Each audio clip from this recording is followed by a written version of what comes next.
What up? Welcome to the Lunatic Radio Shizzo, the Great Disco Vietnam. Happy New Year to everybody out there. We're going to work on an intro for this radio show there, Chris. Yeah, because you can't keep playing this every week. Yeah, no.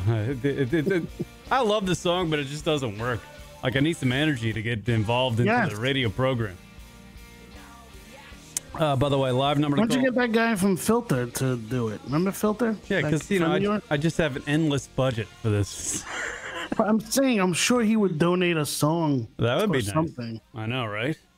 Get his chops, get his rock and roll screaming voice on the to do an intro for the Lunatic Radio show. Yes. You know who I got a like from the other day? Who? John Mayer. There you go. The guitarist. I was sure? Because he's really not on Twitter. He's on the Instagram. He has something going on the Instagram where it's like I thought he didn't believe in social media anymore. It's like no, he's on there.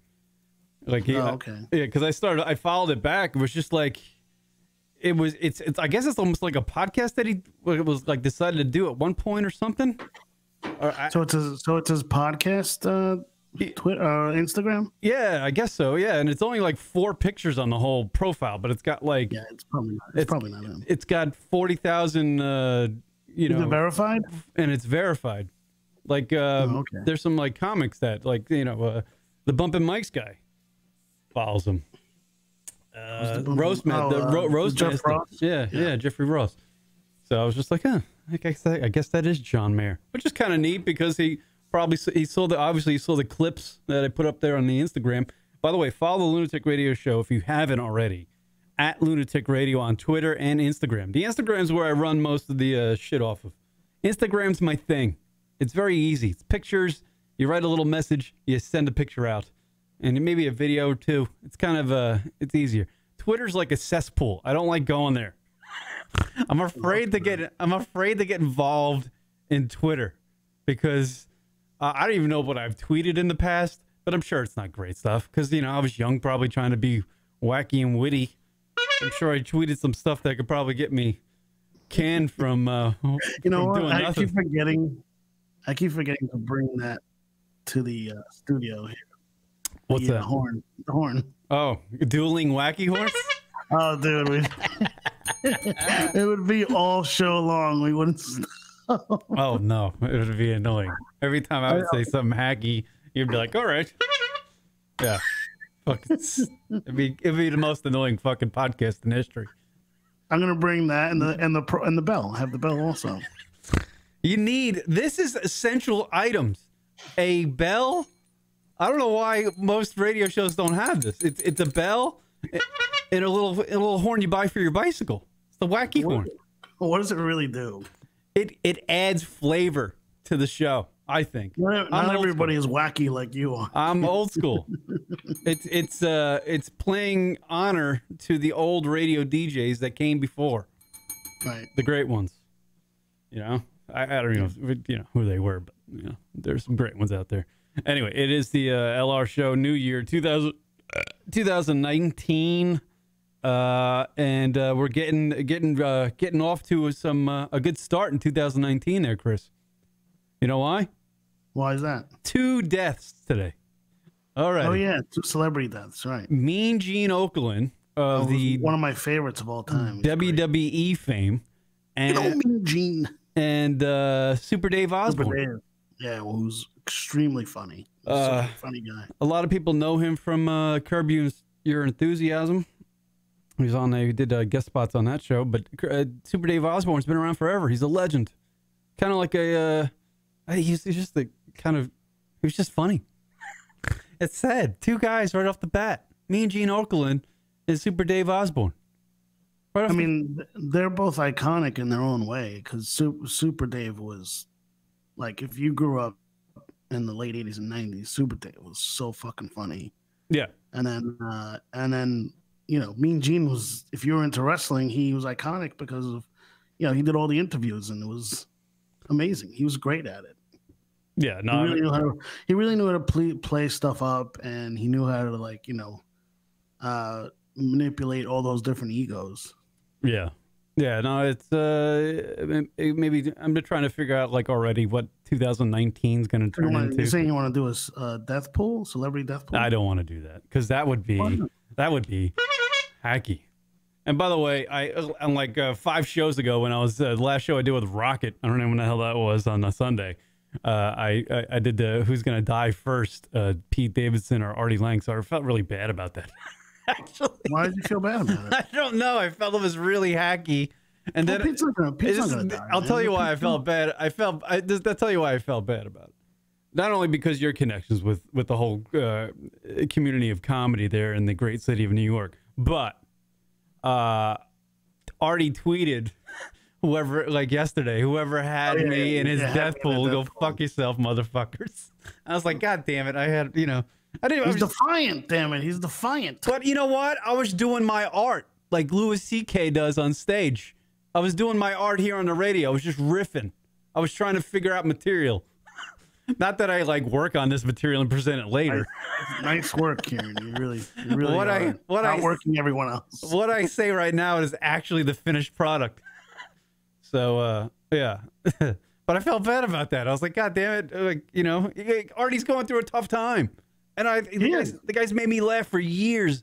He's actually a great guy. He's a really good dude.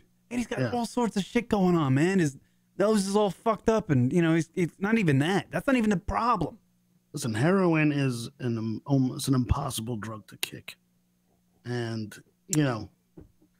it's hopefully this is it for him. Hopefully he doesn't go back. But fucking he's had this issue for a long time. I'm not sure if you heard of why he does that, what he lives with. He he has this incredible amount of guilt because he thinks he contributed to his father's death, his eventual death. So he took off one day to go do something. Mm-hmm. He blew off work with his dad to go do something, right? And then his dad had to do the job by himself. His dad was like kind of like a contractor. He did a lot of roofing stuff. Right. Just his dad blue collar guy. Yeah, blue collar guy, Jersey. His dad took a fall and like basically crippled himself. Right. And eventually the injuries led to his death years later. And Artie always blamed himself for that. And like he and his father were extremely close. And I guess that's how you get in.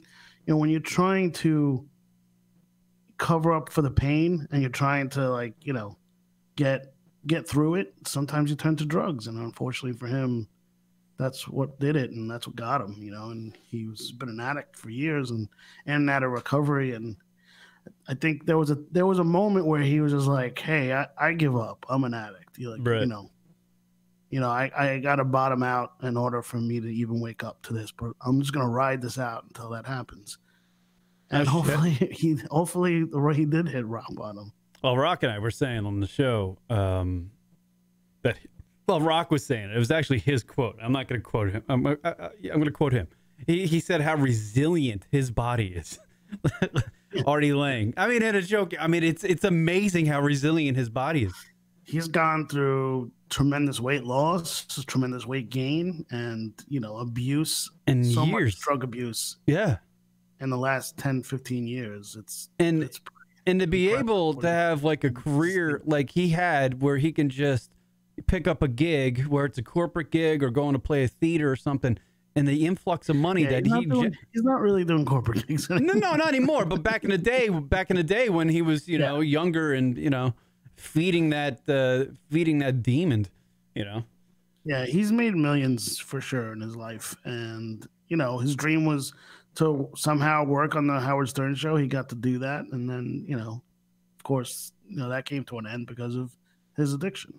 Don't do drugs, kids. That's what we're saying. Yeah, because life is there's so much more to life than riding the H train.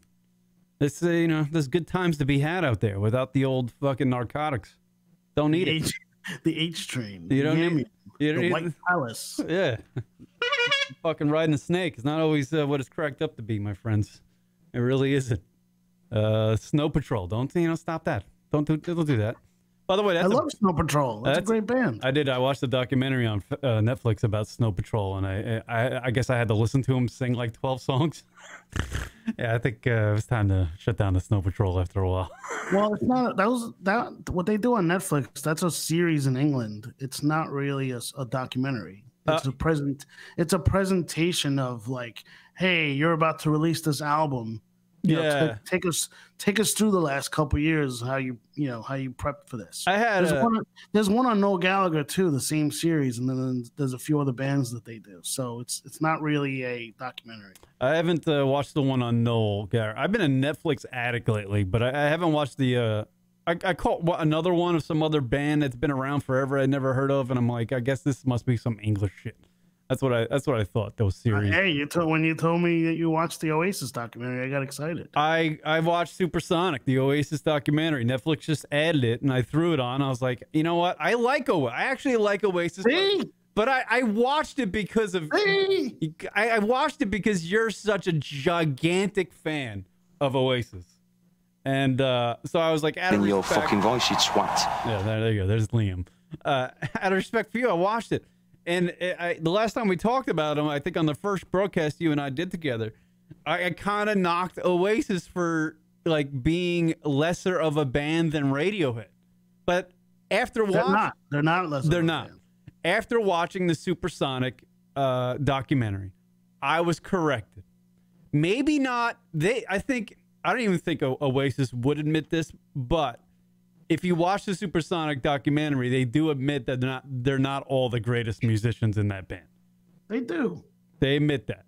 So as musicianship, Radiohead is probably better. But as far as a bigger band, I might have to. I mean, for the time that they were around, Oasis was satisfaction right now. Oasis was definitely a bigger band for the time that when they were around, because they played. The documentary Supersonic ends with, a concert that Oasis played for like 2 days or something. What was it, 2 days or? Well, it was 2 days. Both shows had over 250,000 people. 250,000 people showed up to see a band. 500,000 people in 2 days. 500,000 people in 2 days showed up to see a band. That's insane. It was just them. There was no other band. It wasn't like fucking Korn and everybody was playing that day at the same time. It wasn't one of those music festivals. No, it wasn't a music festival. It was fucking Oasis, and 250,000 people showed up. I'm like, you know what? We're going to go watch fucking Liam and Noel sing some shit. That's pretty fucking amazing. Rem in the chat room says Nebworth. Yes, that's what that was. Nebworth, yeah. It was pretty amazing. So I gotta send a little fucking tip of the cap. I'll admit when I'm wrong, and that's usually 90% of the time. So here you go. Here's a little tip of the cap for Chris. Oasis is a giant. I actually am I'm a fan of them because I love the fact how they're actual rock stars. They're like almost the last. Yes, that's what I've been trying to say. Of fucking rock, because they're the last rock band. They're legitimately the last. What's interesting about them, the band Oasis, is that when you hear them on stage and you hear them playing, you're just like, this is like, it's uplifting rock. It's not like deep, but you wouldn't think that the way they acted off stage was the same band you heard on stage. You know what I mean? Well, they definitely have rock and roll songs, and then they have like sing along songs. So there's a little bit of both, but if you listen to some of their real rock and roll songs, you would definitely see it, you would feel it. If you went to one of their concerts in their heyday or whatever, and 80% of the songs are rock and roll. Then they have obviously songs like Wonderwall that are more like sing along and slow down, but it just gets the crowd to erupt because they can actually sing the lyrics and be heard. Right. Yeah. They're actually an amazing band. I love their music. Who would you like to interview? No one. Stop asking questions, you bunch of cunts. They're the best band in the fucking world. They are. They're probably the best band I'll ever fucking see. Yeah, they're the best band in the fucking world, and they're the best band anybody ever sees. And Chris, by the way, is in the top 50 Oasis fans around the world. So now that, all right, so my question is, because we talked about this a couple weeks ago, seeing that documentary, do you think they belong in the Hall of Fame before Radiohead? No, because they're not together. But they're an older band than Radiohead. Neither was Black Sabbath. I think it's neither was Black Sabbath when they got into the Hall of Fame. They weren't together. Yeah, but they were bigger in England than they were here. You know what I mean? Who was? Oasis. Dude, they were playing arenas in this country. What are you talking about? But they you can see it in a Supersonic documentary. There's a portion of when they go to Japan for the first time. And people going nuts. And they were blown away by them going to Japan. And then there was a story about how they went from Japan to Los Angeles. And right, it was their first show in Los Angeles ever. Was a disaster because they did crystal meth, which they thought was cocaine. It's hilarious. Like they just started doing they were snorting crystal meth, and because they thought it was cocaine, and they were up for like 3 days and had to play the Whiskey Go-Go, right? Right. Which is like usually the first stop for any new bands, right? You know, in the United States. Yeah. So they get on stage at the Whiskey Go-Go for the first time. This is their introduction, pretty much, to the United States of America as Oasis. And they get on stage, and Liam, everybody in the band's been up for like 3 days, and they're just bitching at each other on stage. They told the crowd. Leroy Jenkins checking in on the chat room. He says, "This is like Oasis nights." Kieran. I like. To be honest with you, I like the Wednesday shows, and we started doing 3 shows recently. And I like the Wednesday shows because they're more like a conversation about whatever the fuck we want to talk about. Mostly Oasis. It's yeah. I mean, I love music. You gotta start hashtagging Oasis and Oasis fans because they'll start. I went full Oasis. I went full blown Oasis. They will download this. I started following Liam on Twitter. He's a great follow on Twitter. His tweets are amazing. Yeah, his tweets are amazing. He's just they're nonsensical. You have no idea what he's talking about half the time. I was scrolling through. He was yelling at his brother at one point over the summer. He's like, "Get the big O back together, you prick." It's he fucking. Calls his brother. He calls his brother Potato Head. And he also calls him our kid, meaning like his older brother's younger than him. That kind of thing. It's hilarious the way he treats him. I didn't even realize, by the way, if people don't like Oasis, turn your fucking sets off because I'm just going to talk about it because I found it interesting. Yeah. I thought the actual story. Tell him, Kieran. I thought the fucking actual story of Oasis, because when the band formed and when they became popular and made that jump over the United States, it was Noel, the guitarist, who wrote all the songs. So he was a songwriter. I originally thought, before seeing the documentary, that Noel was the guy that was in the band before Liam, and Liam came in after. Liam created the band. Liam had a band, right? And Noel went to see them and goes, "This ain't so fucking bad." Well, his voice, he liked his brother's voice. He thought his brother's voice was great.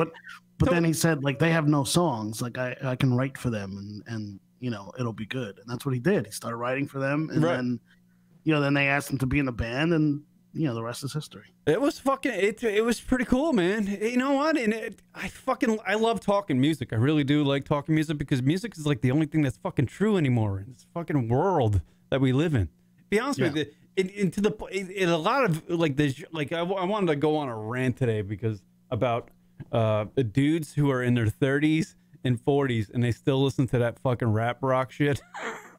I know dudes that do that. They listen to that band 5 Finger Death Punch?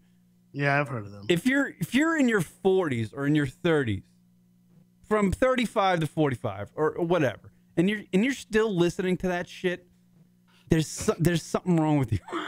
There's a mental, you didn't mature at some point. There's something that's very immature. You stopped developing as a human being.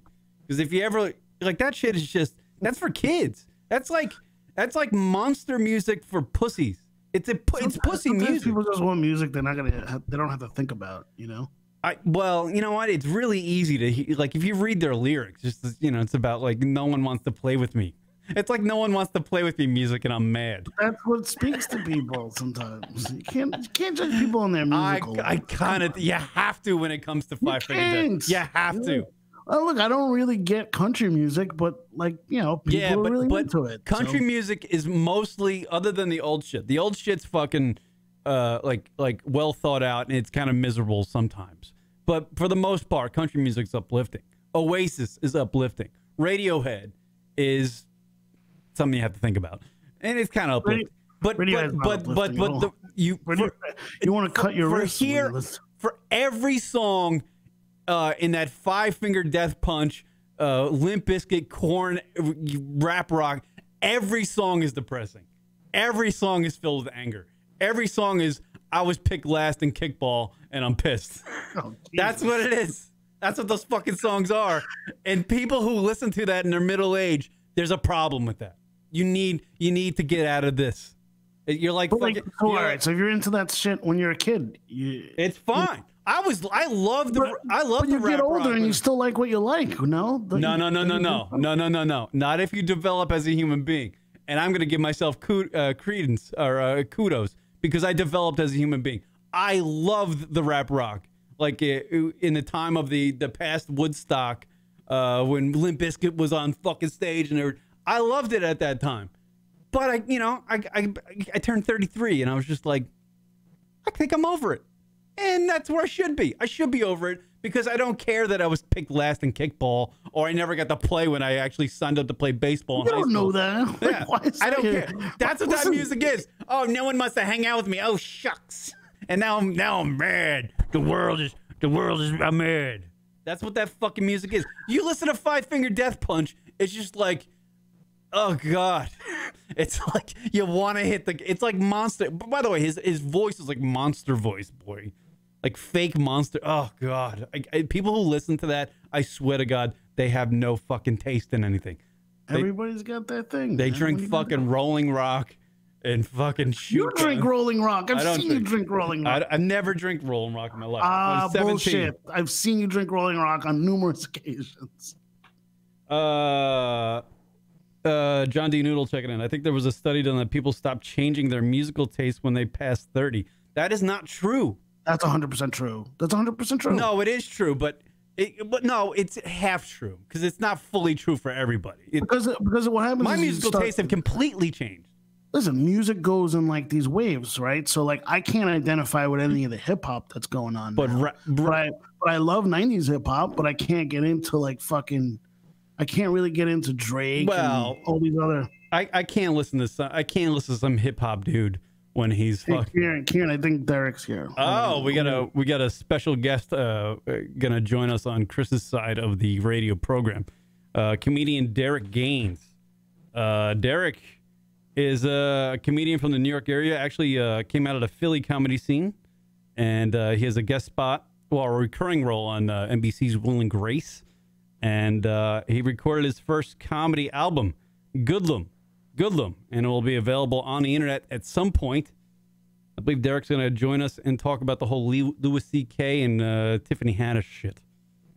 Maybe some Pete Davidson, because Pete Davidson had some things going on this weekend. I believe Pete Davidson actually said that Louis C.K., who's all over the news, ratted him out to the NBC producers on SNL, saying that, let's see, I think I have the quote here.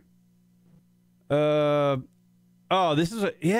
was from a comedy set that Pete Davidson did in Boston. I'm going to wait for Chris to come in here because Chris used to manage Pete Davidson. So, we'll talk to him about that. Yes, I believe they're entering the studio. Derek Gaines and the Chris Italia. They're going to take him a little bit to get set up. There they are. There's Derek Gaines. All right. Oh, there he is. Derek Gaines, everybody. Welcome, Derek, to the Lunatic Radio Show. What's going on? What's going on? How's it going? Good. How are you? I'm all right. Yeah? Doing good? Trying to live? Yeah. How's the new year starting off? Not too bad. Just getting footage, clipping, taking mushroom trips, all kinds of cool shit, trying to open my mind in 2019 to spread my psyche and figure it all out. Yeah. Figured to jump into it's good so far. Jump into the psychedelics, see what happens there. Yeah, man. Take a little trip, watch a couple comedies, maybe a couple drug dramas. I watched Paid in Full on shrooms. It was very eye-opening. Very, very eye-opening. It was a drug that is black Scarface. It really is. It's the black version of Scarface. It's a wonderful, wonderful flick. I mean, it takes a very, very harsh left very early in the movie, but you was really going for Rico and Money Making Mitch. That's a great movie. But anyway, when did you start doing shrooms? A couple years ago. Oh yeah, so you're late to that too. That LA bullshit. I'm sorry. I'm sorry. Yeah, guys. no, you can do whatever you want. Yeah, I always was interested in like the shroom thing, but I was always way too terrified to fucking. I don't want to fuck with the little brain that I have right now, so I figured if I maybe shrooms would help. I don't know. I don't know. I don't know. Maybe you should try it. You should try it. Go for enlightenment. Yeah, I don't do it often because I think most times it makes my stomach hurt a lot. So, and you got to be around the right people because you can't be spazzing out. You got to be around a bunch of cool vibed people for it all to feel good. It's a whole lot of preparation.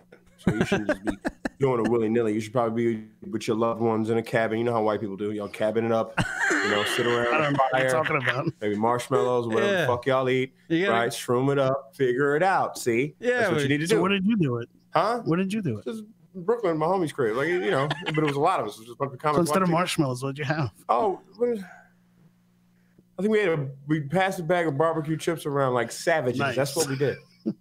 Yeah, savages. Yeah, that's how we did it. White people have to plan that shit out. I think. You gotta have. Yeah, y'all do because y'all motherfuckers just do everything aggressive. Like everything y'all do, it's just a little extra. Well, they have like parties. Yeah, mushroom parties or LSD parties. And y'all start throwing beer kegs at each other and hitting. Y'all do a lot of cool stuff. It's very, very barbaric when y'all start getting the drinks and them shrooms in you. Yeah, so but y'all are who y'all are, man. I'm sorry. Let's get to the questions. I'm just rambling on. I feel like I'm sorry. Well, what do you think? I guess I was gonna jump into the old the Louis C.K. shit. I guess because everybody's talking about it. I don't know if I really. I feel like I feel like way too many people have spoke about it already for me to even offer anything new to the fucking controversy. I'm trying to understand. So is he worse than Harvey Weinstein? Like what? I don't think he's worse than Harvey. You gotta understand, black people, we see the news different from this new world. I know it was wrong. He's a dick for it. I think he's paid his penalty. But I think he's paid it. Right. Like for him to have came to the club is all I'm gonna say. For a comic to have to find some normalcy was respectable. Right. So therefore and now this new shit. It's kind of making him more famous. I don't give a fuck what anybody says. It's true. Absolutely. Y'all demonizing him so much. The motherfuckers, he's infamous now. Right. So yeah. you kind of put him on top of the tower. So what are y'all doing? I don't know. Y'all sensitivity and y'all tight assholes is putting this motherfucker up here. You're not getting rid of him. You're not burying shit. You're not, because you're so fucking sensitive. You make this guy a pariah, but he's already good at something.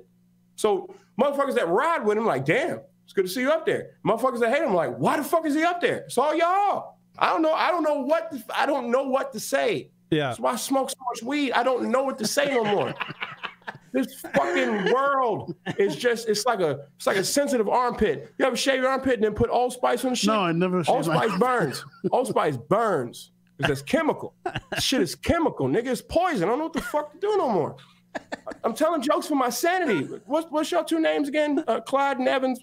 I'm sorry. Kieran. I'm sorry, Kieran. Yeah. Kieran, it's a great name. The way the Irish. E and I like that. Yeah. I'm Irish. But I'm sorry, guys. I'm ranting. No, it's totally good. The thing that pissed me off with the whole fucking story is that somebody taped his whole fucking set. That pisses me off more than anything. Because the thing he's actually getting hammered for is the jokes about Parkland and all that. They're actually, to be honest with you, in a comedy setting, that shit is fucking hilarious. And everybody who was in that audience laughed at it.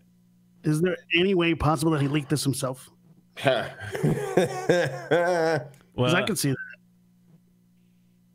that. Leaked it himself. That's a good take. I mean, Netflix buy memes, so I wouldn't give a fuck. I mean, as a comic, though, does that piss you off that fucking people are taping shit? Especially if there was a no camera, no phone thing. Yeah. And he just kind of sabotage, because you're trying to sabotage him. Like, okay, this movement doesn't. You're seeing it's not working. You're trying to sabotage the dude. And if it wasn't, you wasn't supposed to record, isn't that an invasion of privacy? Of course it is. Yeah, so 100%. It's also infringement. So it's kind of hard to take a side, and especially as a comic, it's hard to take a civilian side before a comic side before I see the real demon in him. I mean, he fucked up. He's fucked up, but I don't see a demon in him. You know, I see a demon in Harvey Weinstein. He's not a serial rapist. I see a demon in Harvey Weinstein. I see some demon in Bill Cosby, and I hate to say that as black man, but yeah, I see that. But in Louis, because when I saw him when he arrived at the club for the first time. I'm sorry. When he arrived at the first time at the club in 9 months, like he went on after me, and when I bumped into him, the motherfucker's vibe was nervous. I was like, it's just to see his tail in between his legs. I'm like, God damn! Like I'm like, this man ain't y'all killed him. He just up there trying to find him. You know, this is what he does for the last 30 years. And he wasn't a horrible person. He's helped tons of comedians. So it's like, you know, especially people in the comedy community, they don't necessarily see him that way. They see him as a guy who's kind of been, a guy who's come from nothing and made something of himself, but also has helped out a lot of young comics. And that's always a good thing. Oh yeah. So this is what I do. If anybody hits me up, can that be Karen? Can that be an answer? That's what I usually do. You're right. Yeah. Can I be? This is Bodega Hands. This is Poppy at the. Hey. Shout out to Rashid. I don't know. I don't know that. Can I do Poppy Hands to this shit? Can I do just please? Yeah. Yeah. Can I? Yeah. Hey.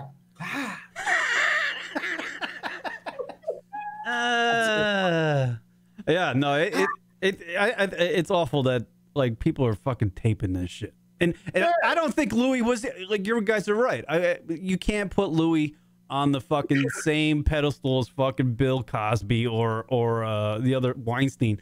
I think Louis. So many people want me to, and I'm like, that's what. Yeah. If none of that happened to him, if none of that stuff happened to him, and he never did that, him doing jokes about the Parkland shootings wouldn't be a problem at all. He would never get shit for it. Because he's done much worse. He's gone down a worse path than that. So it's only highlighted now because he's, going through the shit that he's going through. Yeah, man. I mean, if you did, he's just awkward with women, don't you think? That's what I feel like. Everything. But his dick came out. That's the thing. His dick came out. When the genitals are featuring for you, the show's gonna be bad, my nigga. Like I'm just saying. Even if you ask, you can't take your dick out. I don't think he really waited for a yes. I think he just asked to let them know it was coming, and then he took it out. So that's still a no-no. That's still like forcing someone into an awkward situation. Why would you even do that unless you get off on it? But there's the thing too, Chris, is that we're all commenting on a situation that none of us were. There was two people there. It was him and the fucking broad. Yeah, but it's multiple. I shouldn't put it that way. On multiple occasions. It was him and the young lady. Multiple counts. Yeah. And he confessed to it. Yeah. So when he said it, but he did it, a lot of us had that weight lifted off our shoulders. Like, he fucked up. Yeah. All right, now let's see. Yeah, he lost millions of dollars. Take your whippings, bro. Yeah. This is you gotta understand. When motherfuckers is millionaires, my sympathy level never. It's the same thing like in sports when Michael Vick had to go to trial for the dogs, right? But he served his time. He made amends. He gave back to the community. You could still be mad at him for doing it. You can't ruin the guy's life. He still has to go out there and earn and give back. If you want someone to do good, you got to forgive him once he, admits to what he did and pays the penalty for it. Yeah, man. Yeah. Chris Rock's joke about that shit on I think it was Kill the Messenger. He was like, he was talking about Sarah Palin at the time. He was like, this bitch was posing with an American flag bikini on with a rifle with a moose head behind her. What the fuck is Michael Vick in jail for? I said that nigga's the king. Yeah. I mean, what? Do you feel? Go ahead. What else, please? Do you feel like when you're on stage, Derek, doing shows, are you like, you hear these stories? You like even with Pete Davidson today, he did a set in Boston, and somebody took something from what he said on stage and wrote it in an article about how they sniping now, baby. Yeah, they got them. I mean, you just got to say fly shit all the time. Yeah. But is it going to scare me from doing material? Fuck no, because I have an advantage. I'm a black dude. Yeah, and look what this is the most advantageous time to say a lot of the shit that we gonna say because no one's now gonna say anything to you guys. Yeah, man. But look what happened to Tiffany Haddish. She bombed, big fucking deal. Comics bomb all the time, man. It shouldn't be front page news. Check it. It shouldn't be front page news. And social media is a motherfucker. I'm gonna just tell you that. It's fucked up, dude. But as you see what's going on, she can't even have an off night. She can't have an off night. And she did a theater. But here's the thing. Because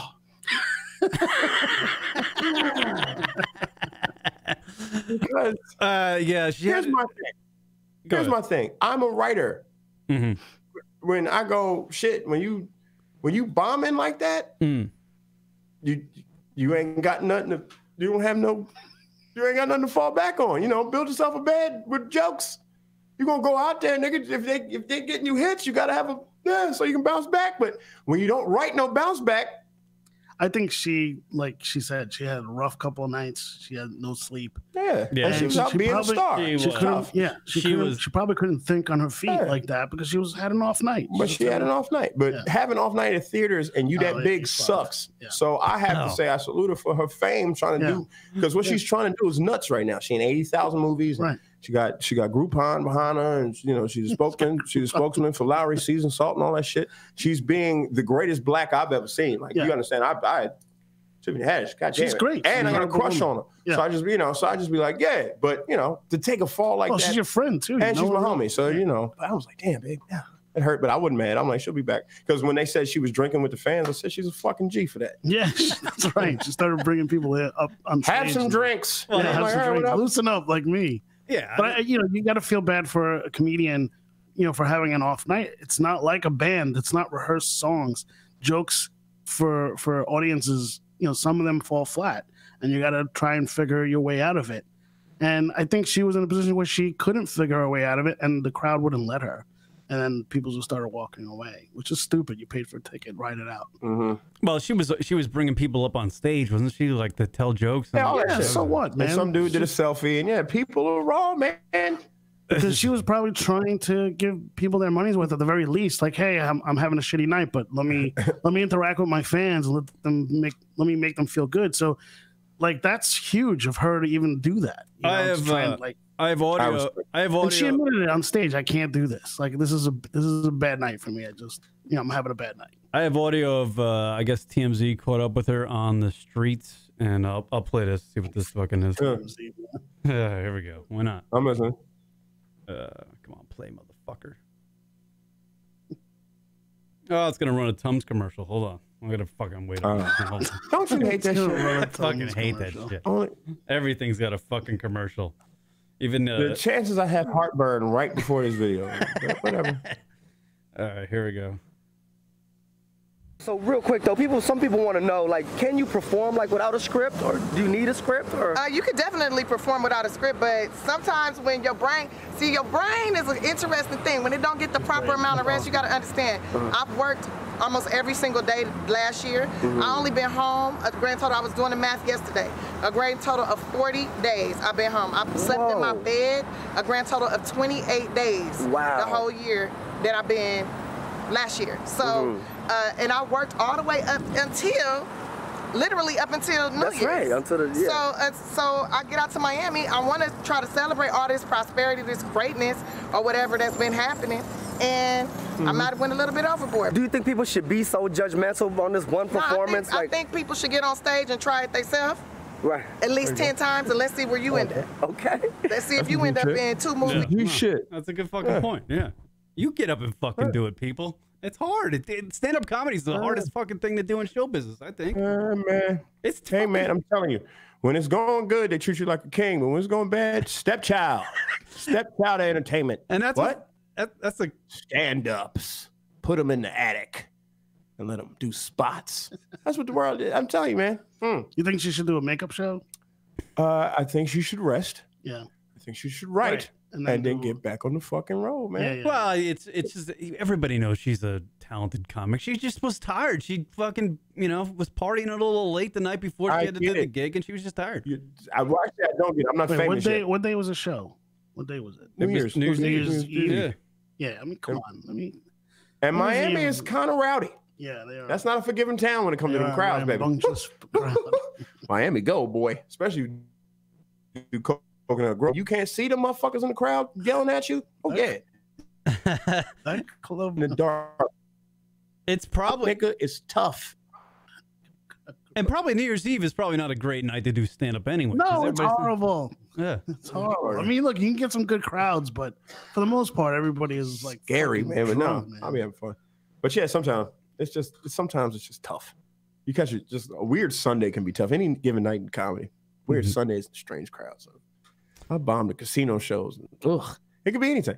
Like, did I tell you I used to bomb at gospel shows and shit when I first started? God, you never told me about the They supposed to forgive you. No, they don't care. The band played my ass off. It was pretty bad. And I was at like an 800 seater, so I had to walk past all them niggas to get to the back. Oh man! And the best part of this bomb, Kieran, you ready for this shit? Yeah, Best part of the bomb, it was right after Christmas, and me and my girl was on some Eddie Murphy Raw shit, so we both had the little gloves with the holes in the knuckles. Oh, shit. no. Oh, So I wore mine on stage like a whole dickhead and fucking tried to do jokes at a gospel show doing sort of raw material. Like it was so bad, and I bombed bad in the crowd, and then but whatever. But I remember that was an epic bomb. 800 motherfuckers was like. Because the whole thing it was a gospel like open mic, so you could do like gospel songs, gospel rap, or whatever. And I was getting into stand up. I was getting into it. I was like, man, fuck that. I'm in my art. I'm gonna do it for God. I ain't gonna curse, but I'm gonna go out there and be kind of nice, right? So I had my little sweater, my little dumb gloves on. Looking the part, my ass up, bro. Looking the Eddie Murphy part. Oh boy.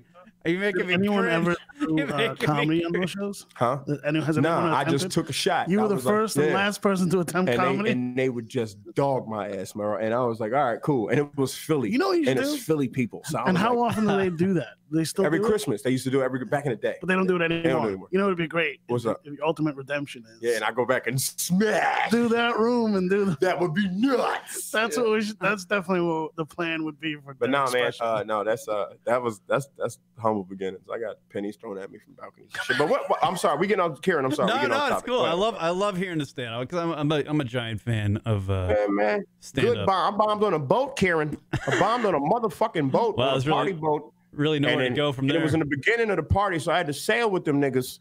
I had to sail with them till I got back. So I was just sitting in the corner, rocking back and forth with the waves because I bombed. You don't want to party. You want to do the electric slide when you bomb, baby. That was a black party. They hated my ass. They hated me. Wait, oh my God, they hated me. So you bombed on a boat and you couldn't. There was nowhere else to go once you were done. Here go the DJ. The DJ put me on death row. DJ, ready, Chris? DJ put me on death row. They partying already, drinking, carrying the fuck on. The DJ scratches the music off. Oh, yeah, we got some nigga doing comedy downstairs, y'all. So I'm going to cut this music off and you'll go down there and go watch a perfect stranger fuck up your inside party. Fucked that up for you. It's the whole family. The whole vibe. It's the whole goddamn family. And I'm just standing up while they sitting down. I was like doing comedy in front of the cake. Oh, God, it was the worst. I'm going to kill the whole vibe of everybody's enjoyment right now. And you got to go listen to this guy. They didn't even look at me. They was eating, but like looking off and like doing that scoff chuckle that niggas do when they see a black dude that's not in a black circle. Oh, they gave me that. They was like, I remember I was like, yeah, man. I was saying shit. I remember by the end of the set, I told them I was going to do my whole time because I got paid already, right? So I was like, I'm just going to stay up here and do my shit. Fuck y'all. I mean, I was just like the family, blah, blah, blah.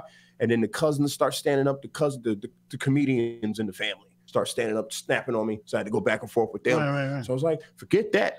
I looked at my clock. Finally, I had a minute left. I got 60 seconds left. And I swear to God, the birthday girl who is turning 56, I swear to God, Chris, she stood up in front of her whole family, birthday girl, because you know they're going to listen. They was like, she was verbatim. Are you ready for this? She's 56 years old. She said, nigga, you got 10 seconds left. 10, 9, 8. Then the whole family joined in like a fucking choir. 7, 6, 5, 4. And then I had to go upstairs. So the woman that booked me was pissed. So she came up to me. She was like, I'd like some of my money back. I was like, that's not going to happen because you set me up for the bullshit. So I'm going to enjoy this little fish plate that y'all gave me. I appreciate it. Is this white gravy with the bacon? I was like, this is nice. The worst part of this is that you can't get off the boat. Can't get off the boat. So I got to sit there and be mad. How long before you got off the boat? It was 2 hours. 2 hours.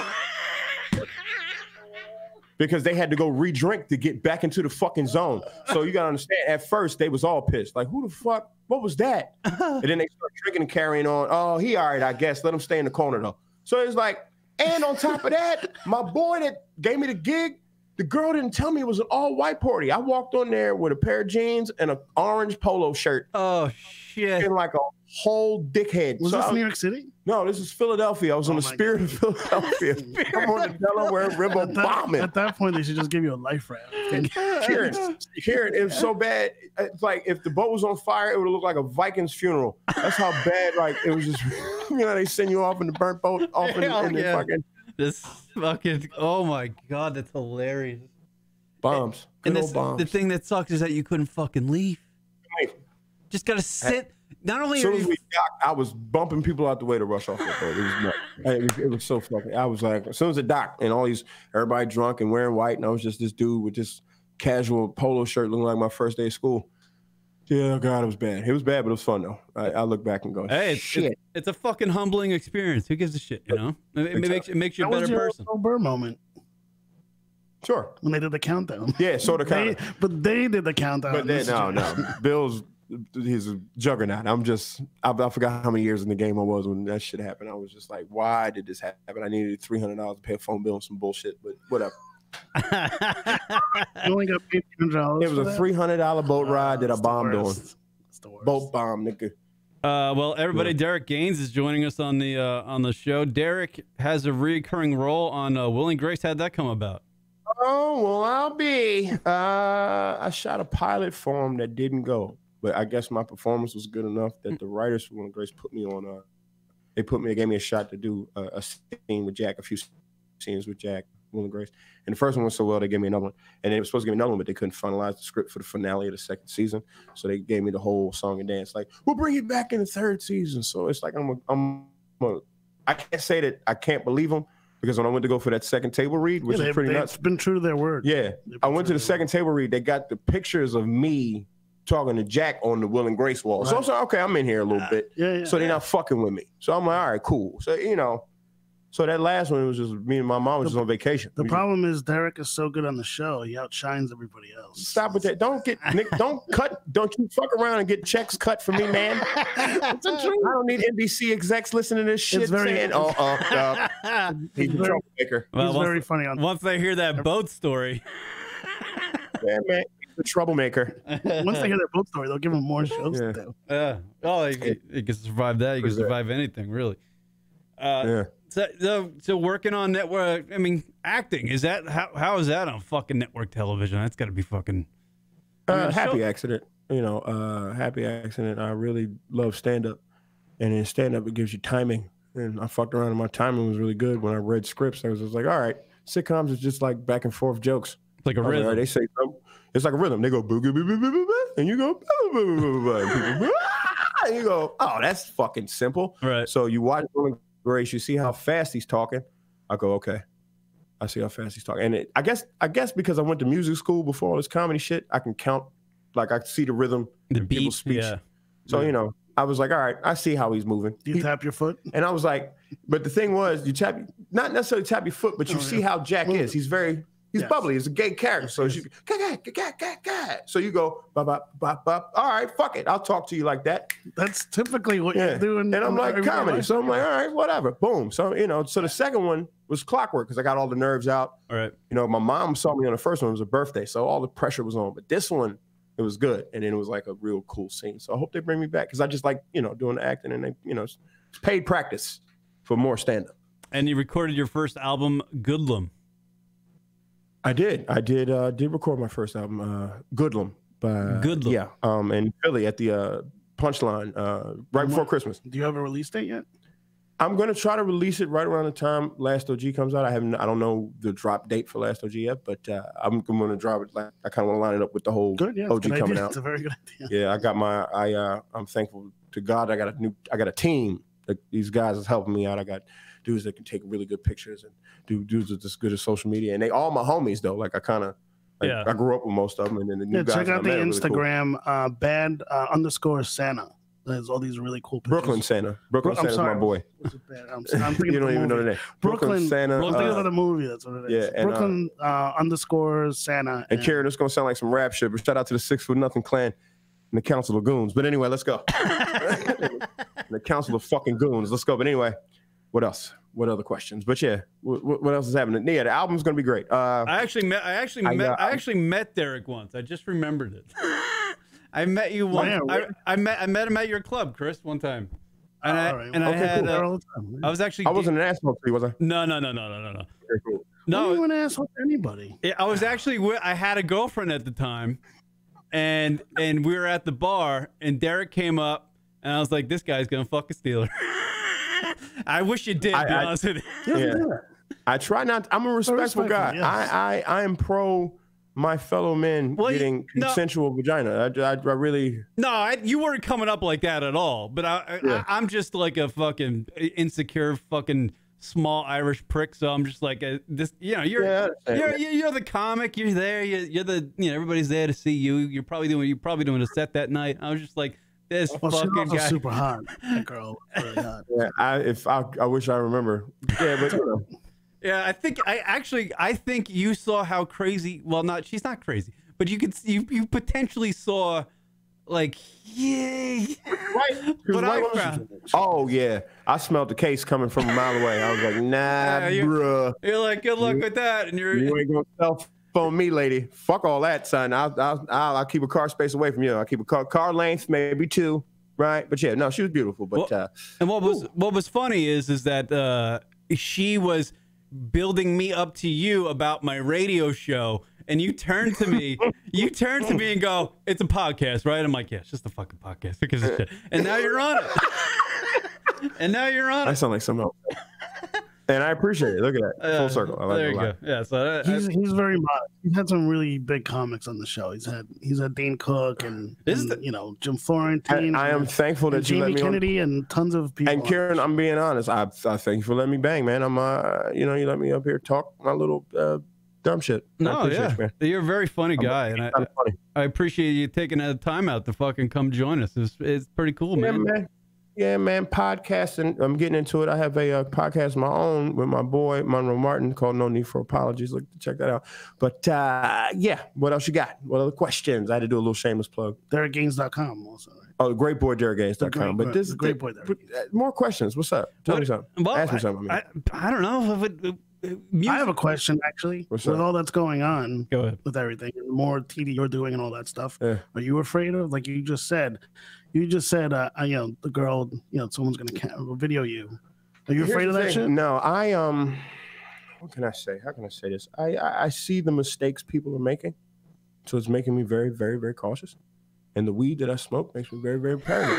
So you put caution and paranoid together, let me just work on my craft. Right. And present, because I'm not going to dumb shit down, but me and my boys are all about presentation. We're kind of perfectionists. So we'll just figure out how to delay the good shit, just not on a trash can top. Because, basically, CK just pulled a trash can top move. He's got gorgeous shit on there. It's on a fucking trash can top. And motherfuckers don't like trash can tops no more. This ain't the 80s. This ain't the 90s. Everybody is, they fucking, He should do a full hour of just shitting on himself. That's the only thing that's going to work. That's the only thing that's going to work. Yeah. People just want to hear him shit on himself and call himself whatever the fuck. You should give them what they want. Yeah, they don't want they don't want him to hear his thoughts on anything anymore. They really don't. No, they just want him to go away, but they're not. Them talking is not going to make them go away. That's what's Comedians crazy. don't go away. They don't. They cockroach ass Nick. Yeah, they don't go away. They survive. He'll come back though. I still feel like he'll be back. He's got fans. He's got a large contingent of fans. I mean, those shows he does in Long Island. The reason why he does that room is because it's more of a conservative audience, and they sell out immediately when that's announced. So they're actually people that want to see him. Why somebody would record it and release it?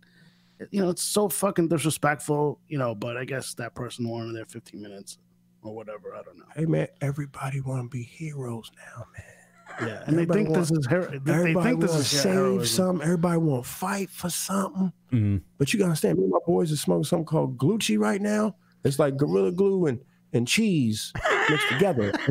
It's like a power. It's a sativa strain that makes us not give a fuck about dumb shit. Because, we've been watching news stories about black kids getting shot on highways and shit. And that's the stuff that fucks with us. But this shit right here, trivia. Cheer.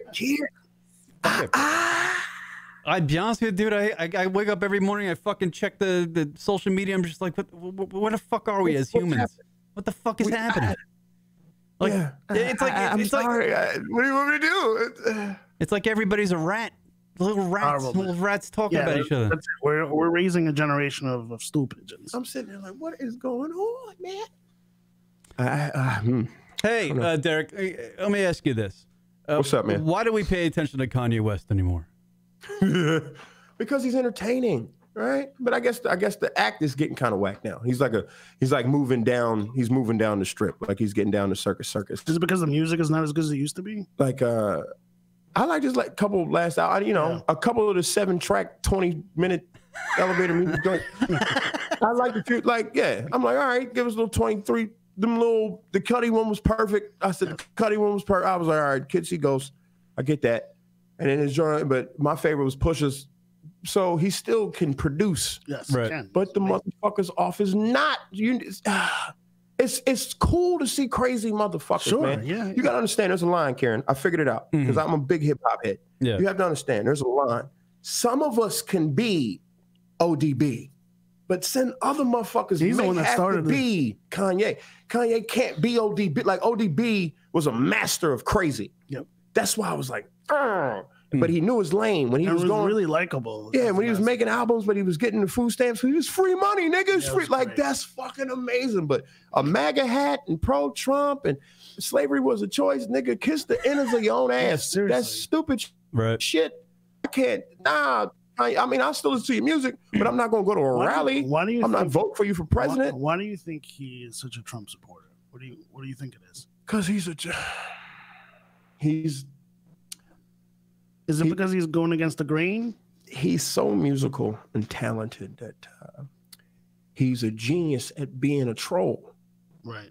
He's a genius. Yeah. So all the shit he do got some kind of flair to it. Absolutely. So the motherfucker now is like, all right, I did this, did all that. They jam into my shit. They still nodding their head to Yeezy. Let me see if I can push some more of these goofy ass ideas because it's that line. Right. He's not on the ODB line. That motherfucker gone. Yeah. So some call it megalomania. Right. Some people call it whatever. He's just out there. I'm gonna listen to a track, but I ain't gonna go, man, let me go read a book by Kanye. No, get the fuck. So he's nuts, but he know people gonna pay attention because that's the genius that he is. Yeah. I'm gonna say this shit. Oh no, mental health. Drake stopped fucking my woman. Oh, I'm sick. And we started loving him again. And then the motherfucker felt, oh, I'm getting that love back. Pro-Trump again. What the fuck? He's doing it. He's a roller coaster. He wants you to ride this roller coaster. And we do. Yeah. Why would he say this now? I'm not in line for this horse shit no more. You think he'll run for president? If he does, fuck it. Yeah. We already got one reality fucking TV star. He's out of his fucking mind, so it's not even out of the realm of possibility anymore. The fuck is going? It's either I don't know what's going to happen. There's no way they'll allow him to run for president. But crazier things have happened, I guess. First of all, who's gonna allow him? No one allows him to do anything. He does whatever the fuck he wants. It's crazy. So if he wants to run for president, he doesn't need a party. He doesn't need someone in his, advising him. He's just gonna do whatever the fuck he wants. Hey, Derek, I think he's a moron. I think he's an absolute like his brain, his IQ is really. But when it comes to music, somehow he's just like a savant. When it comes to producing, maybe it's a little, You know what's the worst combination? I say this a lot. Okay, go ahead. Go ahead. What were you about to say? Cockiness. It's going to be better than what I was going to say, but go ahead. Cockiness and stupidity, and he has both. I think he's a moron, but yet he's cocky. You know what I mean? Okay. Oh yeah, I can completely agree with that. That's an opinion that's not off base. Sorry, yeah. So although that shit he did with Nas was pretty awesome.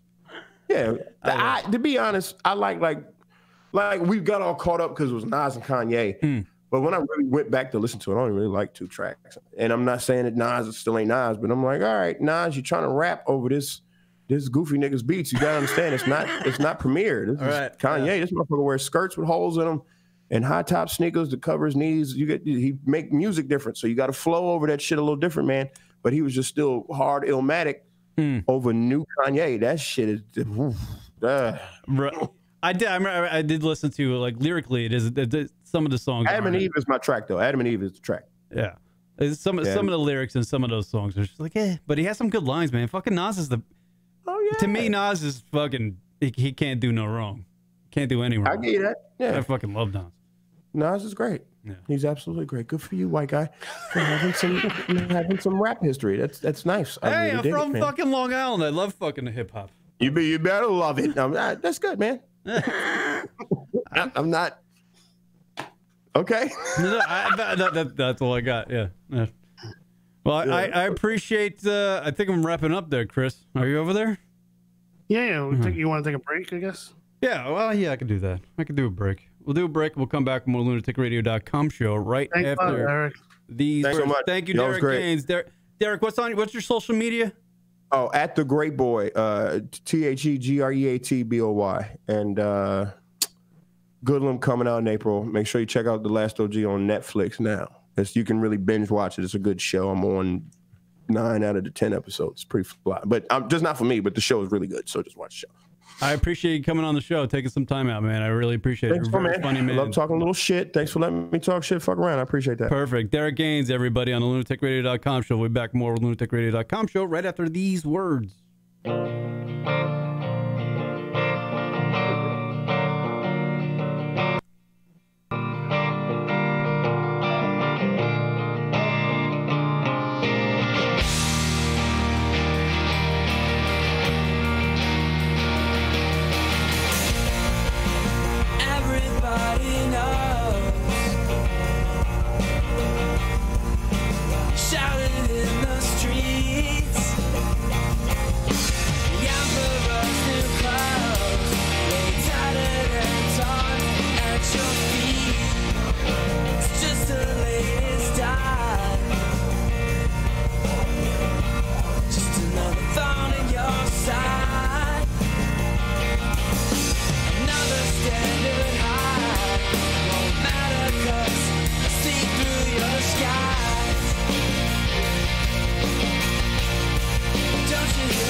LR show, everybody. Here in Chris Italia in New York. Yeah, I believe this is going to be the year of the rat. Chris is out there talking to Derek Gaines. Thank you to Derek Gaines for coming on the radio program. Very funny comedian. And well, you can catch him on Will and Grace, hopefully coming up this soon. And his first comedy album, Goodlum, will be dropping in a few months. I believe Chris is he's still doing something. I believe 2019, everybody. I was just reading the New York Post. It's going to be the year of the rat, because with the Louis C.K. stuff that's happened over the past week, with the Pete Davidson thing, or people taking stuff from, like, when comics go on stage and people taking parts of their bits and then using them to write articles about it. This person said that about this person, and this person said something outrageous. Like, I feel like it's just going to be a bunch of tattletale, like the year of the rat. I'm trying to figure out what 2019 is going to become. And I was just reading in the New York Post about some gay porn star who owns a entertainment company called Lucas Film or Lucas Entertainment in Manhattan. He's a gay adult film star. Well, apparently he's going to retire, and he's going to release a book naming some celebrities who are closeted who had sex with him. So it's like the year of the rat. So he's going to rat some people out just because, he's retiring and he wants to. Here comes Chris Italia back into the radio program. Sorry about that. Had to see him out. Yeah. Well, he's a very funny comic, Derek Gaines. Right. He's amazing. Yeah. So, I believe 2019 is going to be the year of the rat. That's what I'm thinking. That is my guess on this. Because I just read an article during the break about some gay adult film star. And he's retiring from the adult entertainment industry, but he's going to write a book about how some top-notch celebrities paid him to have sex with them back in the 90s. So, he's just going to retire and then just ruin somebody's life because they're a celebrity, and their name will sell his book, and he has. Well, yeah, he wants one last paycheck. Yeah, it's just like that. What? It's such shitty. It's so shitty to do, don't you think? Like, it's just that's the time we live in, man. That's the time we live in. Yeah, but it's like for papers to even write articles about that is shitty. Like, papers shouldn't do that, but they need to get the clicks. I get it. I get the reason why they do, but it's fucking shitty. Like, I don't think this is ever gonna, like, this trend of ratting people out in a newspaper is ever gonna change. It's just only gonna get worse. But it's like, we got to realize that as fucking humans, that this is bullshit. Like, it's horseshit. It sucks that, these celebrities who are maybe closeted are going to have their names thrown out there. For, 20 years after the fact that they did something with some gay. But also, you got to look at the source. I mean, and, people can make up their own mind. Whether the guy's credible or not. I mean, whoever's name it is, that person's going to have to wake up in the morning and see that his name is printed for having sex. Well, what if it's Brad Pitt? He's got to. Yeah. What you're going to believe that this guy fucked Brad Pitt at some point? Like, you know what I mean? Like, it's just like, it just sucks. I mean, you get, like, Brad Pitt's going to have to explain it to somebody. Go, like, fuck. No, he doesn't. He's going to say, who is this guy? Why is he? I know nothing. But wait, that's it. Yeah. If you give him, I just feel like something like that happens. I just feel like the credibility of a porn star is already, in the shit. In question. No pun intended, by the way. So, like, if someone comes out and says, "Hey, I fucked this guy," you take it with a grain of salt. Most actors won't even respond to it. Right. But it's just like, if I woke up in the morning and I see my name in a paper like that, in reference to some sort of thing that happened like that, I should be like, come on, man. I don't want to fucking deal with this today. I don't want to deal with this effort. It sucks. You know what I mean? That's the reason why I stay away from Twitter. I don't want to engage in Twitter at all. Because I feel like it's just such a, it's nothing but shit on there. I don't want to go on there. You know? I just want to. But you don't have to worry about it. No one's going to come after you. I know, but it's just like I don't want to be anywhere near it. You know what I mean? It's like I don't want to be near anybody fucking doing fucking mounds of cocaine up their nose and I don't want to be anywhere near it. It's the same fucking thing. I don't want to be near a gun. And I just don't want to be near it. You know? You don't want to be near a gun. What the hell's I'm not a big gun guy. I don't know. You're living out here in the wild west of Arizona and fucking Phoenix. Everybody's got a gun. It's just like we get it. Why does your average fucking citizen need a fucking AK-47 or like a fucking AR-15? Why do you need it? The reason why they allow you to have machine guns, like they give out permits for machine guns or like Uzis or whatever, is because they're still deemed hunting instruments. And as long as you can get it, get it past that, then you can buy one of those. So the reality is, the NRA and why they're strong is because it's a bunch of hunters that are basically doing lobbying in DC. So what they really need to do is abolish hunting altogether, and this way they can't classify their weapons. I read recently that the NRA is losing money. Yeah, because of all the bad press, but they'll bounce back. People love their guns, man. What the fuck? Can't we all just get along like the great fucking Rodney King said? Why do we need all this shit, right? Look at the source of the guy who said, can't we all just get along? Well, I think what I'm getting at is I need 2019 to be a little less fucking shitty. And not saying me personally. I think in the world. The world itself, the social media, internet. It's only going to get worse. I know, but I'm scared. I'm scared to see where it's going to go. In a much worse place. With companies like Spotify and YouTube and like they're getting rid of Alex Jones because they just don't like the guy. Twitter getting rid of him. Like that scares me. That side scares me. The trolling scares me. Can you explain to me what happened to Alex Jones? Well, all these companies just got together, like Spotify and iTunes and the platforms where he spread. He can't figure out a way to broadcast himself. I think he just does audio. I think he does video somewhere, but it killed his. He was on various platforms, and a lot of those just got taken away from him because those companies decided, you know what, we don't like what he's saying, so they took that ability away from him. That's scary. Corporations rarely do that. Yeah. Especially if you're generating money for them. And so, kudos to them, I guess, for that's recognizing. That's some fucking scary shit, though. That's scary. It is.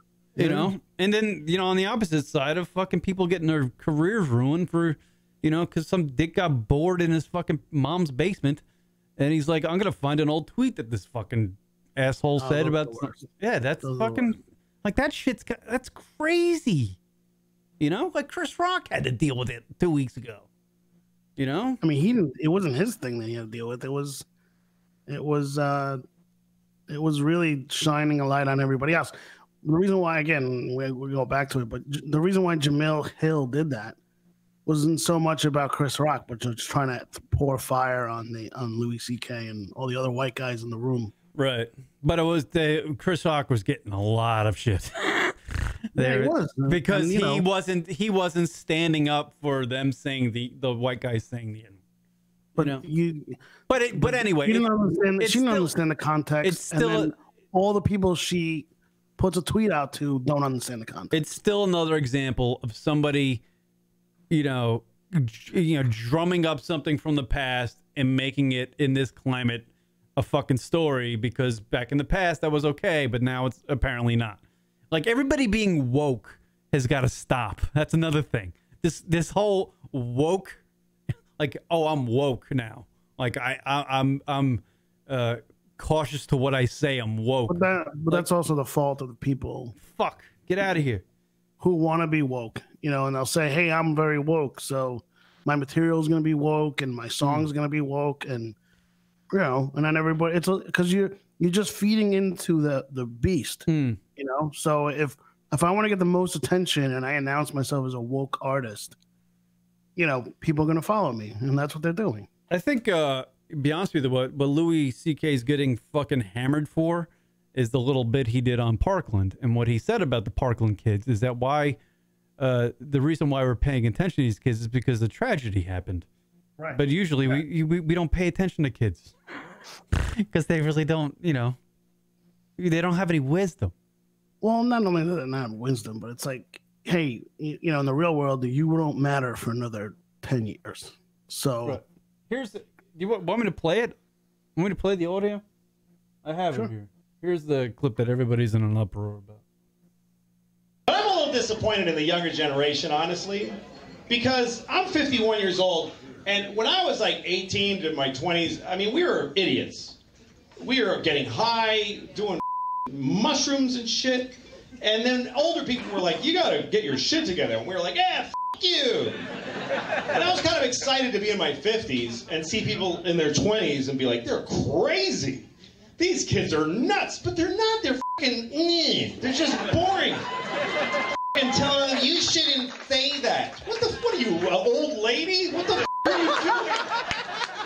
It's not appropriate. You're a child. I don't know, they testify in front of Congress, these kids? Like, what are you doing? You're young, you should be crazy. You should be unhinged. Not in a suit saying, I'm here to tell you. You're not interesting. Because you went to a high school where kids got shot? Why does that mean I have to listen to you? How does that make you interesting? You didn't get shot. You pushed some fat kid in the way. And then, now I gotta listen to you talking?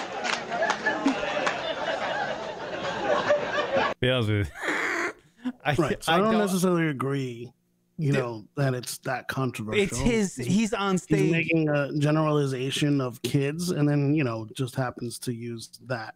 It's beyond the kids that were the ones talking. But I get the people at Parkland who were involved in that, and it really is a fucking tragedy. And that shit, you know, the mass shoot, obviously all that shit's got to stop. And if you're anywhere affiliated directly with that tragedy, you're gonna be hurt by what he said on stage.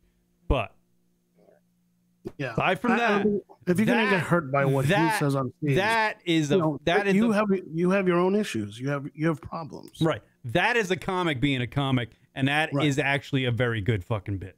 And it's a very good. Not to bring this up, it's a good point. You know, I went through 9/11. I was, you know, heavily involved in recovery and all that stuff, and you know, the first thing I wanted to do after dealing with that shit for over a month was to go laugh. And, you know, I started going to comedy clubs at night just to get, you know, some fucking feeling other than dreadfulness. You know what I mean? And guess what the comics were doing? They were doing jokes about 9/11. You know what I mean? Because they needed to go there too. So, and I didn't have a problem with it. Some of the jokes sucked, but for the most part, I understood why they were doing it, and I was glad they were.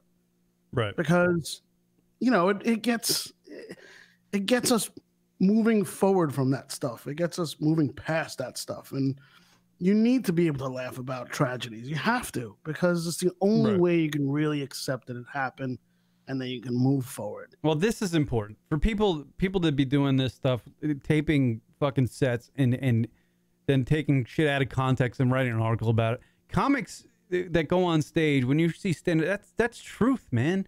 You're hearing somebody's real thoughts. It's not edited. You know what I mean?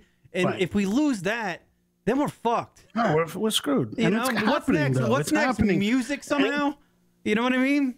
Like music and stand-up, music and comedy are like the two like truest forms of like entertainment we have these days. Kieran, anytime they make a statement, like the fact that, you know, Pete Davidson is, you know, got all this attention for Monday night, you know, for saying what he said about Louis C.K. and all that stuff. And he wasn't thinking when he went on stage, I'm gonna get written up and get attention from this. He was just doing jokes. Trying to get a joke, get a laugh. Yeah. But if you have any little fame as a comedian and you're making a statement on something that is, something that's going on in society or whatever, you're immediately just basically creating your own sound bites for these fucking shitty, websites or whatever. And they'll just chomp on it. And then once they chomp on it, then the legitimate, companies chomp on it. So it sucks, man. I gotta mention. I mean, I know we have to go quickly here, but I want you to comment on this because you're a comedy club owner. I would imagine if this shit continues, this type of trend continues. Oh, he's gone. He's gone. I knew it. I knew I was gonna lose him. Oh, there we go. Well, there goes Chris Italia, everybody. He's off the show. I was gonna end the show anyway. Chris lost power over there. We have some reason the last 2 weeks. Chris has forgot his charger for his laptop and his computer system over in New York. So we're on like a time restraint every time we've done the show with him last couple of weeks. Anyway, thank you, Chris Italia, for doing the radio program with me today. It is the Lunatic Radio Show. Follow us on... here comes Chris right here. Go ahead, buddy. You back? Chris, you there? Chris, you there? Go ahead, Chris. Go ahead. Chris. Oh, I can't hear him. Anyway. Thank you to Derek Gaines comedian Derek Gaines for coming on the radio program. It was quite a festive what is he doing? Chris, go ahead. Yeah. Sorry about that. Yeah. So you were about to ask a question as a comedy club owner, what? No, I mean with this kind of stuff happening, the thing that happened with Louis C.K., the thing that happened with Pete Davidson. I mean, it's got to have you concerned for when, somebody pops into your club, down the line, and you gotta, and he's a big name, he's a Kevin Hart, he's a, a big name guy. You gotta be concerned that somebody's gonna fucking take his shit that he's working on. Well, definitely when someone of that profile comes into the club, our staff is even more aware of people recording or filming anything or taking pictures, because that's what people's first instincts are going to be nowadays. Is this guy going to say something that I can post on Twitter? Right. That's what's scary about what's scary about this Louis C.K. thing coming to light and being such a big story. I would say about that room on Long Island, Governors, there was probably no policing whatsoever. It was just, and nor should they have to worry about it all the time. But at the same time, it's like, hey, put your phones away, whatever. Hannibal Buress, ever since that whole thing happened with him and Cosby, he was the one that outed Cosby as his rapist or whatever. Yeah. Ever since that show, when Hannibal Buress does a show, he makes everyone put their phones in these boxes that kill the signal, and they're not touching their phones the entire show. See, that's what's going to have to be implemented pretty soon across the board. And then I was at a show in Montreal, an arena show, Kevin Hart's arena show, and he literally had one person in every aisle of an arena. We're talking about the Molson Center, where the Montreal Canadiens play. Mm-hmm. He had people going up and down the aisles, and if they saw a phone out, they would kick you out. Yeah, that's what's gonna happen. That has to happen, especially in this day and age. Anyway, Chris, let me wrap this up because you're off. You're not on camera anymore, and it looks kind of ridiculous what I'm doing right now. So, no, it doesn't. Let's wrap up the show. All right, man. All right. Well, thank you for getting Derek Gaines on the radio program. That was a real treat. No, it was great. That was awesome, man. I really appreciate it. And Derek's a great guy. He's got a new album coming out, dropping in a couple months called Good Lum, everybody. So look out for that on the Derek Gaines social media accounts, which are, do you remember his handle again? On Instagram, it's at The Great Boy, and on Twitter, it's Derek1Gaines. Derek1Gaines. Number 1 Gaines. Okay. Cool, man. All right. Well, thank you, everybody, for checking out the LunaticRadio.com show, and we'll see you on Friday. Word them up. Final word, Chris Italia. Go ahead. Happy New Year. Happy New Year. There you go. All right, everybody. We'll see you next time. Peace.